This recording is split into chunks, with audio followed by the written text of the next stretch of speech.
در دشت پهناور تحلیل داده ها، درک مفهوم میانگین بسیار حائز اهمیت است. همانطور که شیرها برای نوشیدن آب دور چاله آب جمع می شوند، داده ها نیز اغلب در اطراف یک مقدار مرکزی گرایش به تجمع دارند. این مقدار مرکزی، این عدد واحد که قلب مجموعه داده ها را نشان می دهد، شاخص مرکز نامیده می شود. سه شاخص اصلی ما را در این مسیر راهنمایی می کنند: مد، میانه و میانگین.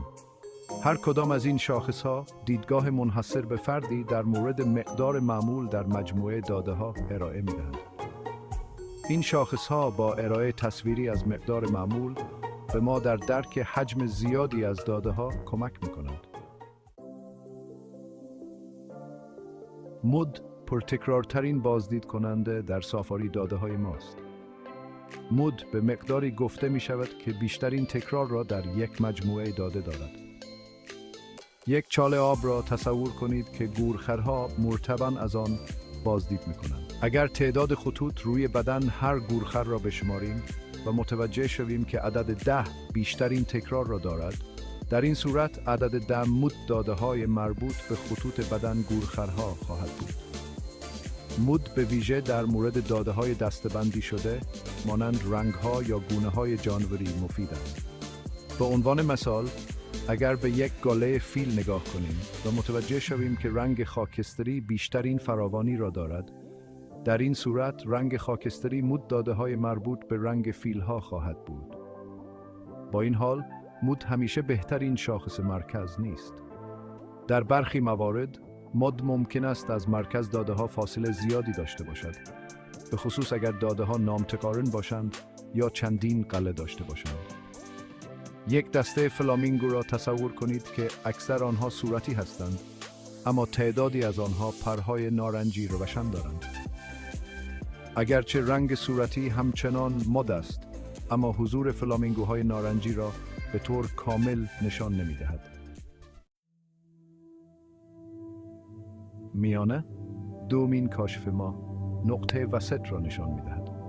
برای پیدا کردن میانه، ابتدا باید داده هایمان را مانند صف مورچه هایی که برگ حمل می کنند مرتب کنیم. میانه مقداری است که دقیقاً در وسط صفر قرار دارد. اگر تعداد داده های ما فرد باشد، میانه به سادگی همان مقدار وسطی است. به عنوان مثال، اگر طول زبان 5 آفتاب پرست را اندازه گیری کنیم و آنها را به ترتیب مرتب کنیم، طول زبان سومین آفتاب پرست میانه خواهد بود. اما اگر تعداد داده های ما زوج باشد، میانه میانگین دو مقدار وسطی است. دو کرگن را تصور کنید که به طور بازیگوشی شاخهایشان را به هم میمالند. برای پیدا کردن میانه وزن این دو کرگدن، باید میانگین وزن آنها را محاسبه کنیم. میانه کمتر از میانگین تحت تأثیر مقادیر پرت قرار میگیرد. بنابراین در حضور داده های پرت شاخص قابل اعتمادتری است.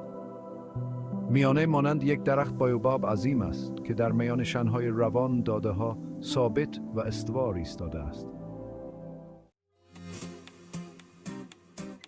بخش چهارم، غواصی در اعماق میانگین. میانگین شاید شناخته شده ترین کاشف ما، میانگین ریاضی داده های ماست. برای محاسبه میانگین، تمام مقادیر موجود در مجموعه داده هایمان را با هم جمع می کنیم و سپس بر تعداد مقادیر تقسیم می کنیم. یک گروه موش صحرایی را تصور کنید که در حال تقسیم یک عقرب خوشمزه هستند.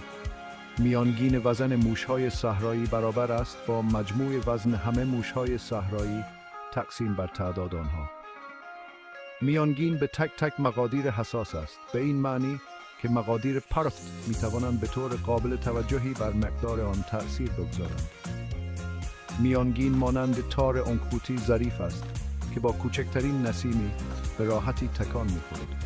به عنوان مثال، اگر یک فیل بسیار سنگین را به گروه زرافه‌هایمان اضافه کنیم، میانگین قد به طور قابل توجهی افزایش می‌یابد، در حالی که اکثر زرافه‌ها همچنان بسیار کوتاه‌تر خواهند بود. این حساسیت به مقادیر پرت میانگین را در داده‌های نامتقارن به شاخصی کم اعتمادتر تبدیل می‌کند. بخش پنجم، تأثیر شکل توزیع. شکل چشمانداز داده های ما بر مناسب ترین شاخص مرکز تأثیر می‌گذارد. یک رشته کوه متقارن را تصور کنید که قله ها در آن تصویر آینه یکدیگر هستند. در توزیع متقارن، میانگین، میانه و مود هر سه بر روی قله منطبق می‌شوند. در توزیع نامتقارن، میانگین، میانه و مود مقادیر متفاوتی به خود می‌گیرند. در توزیع چوله به راست یا چوله مثبت، میانگین به سمت دم توزیع متمایل می‌شود. در توزیع چوله به چپ یا چوله منفی، میانگین به سمت دم توزیع متمایل می‌شود. درک شکل داده ها برای انتخاب شاخص مناسب بسیار مهم است.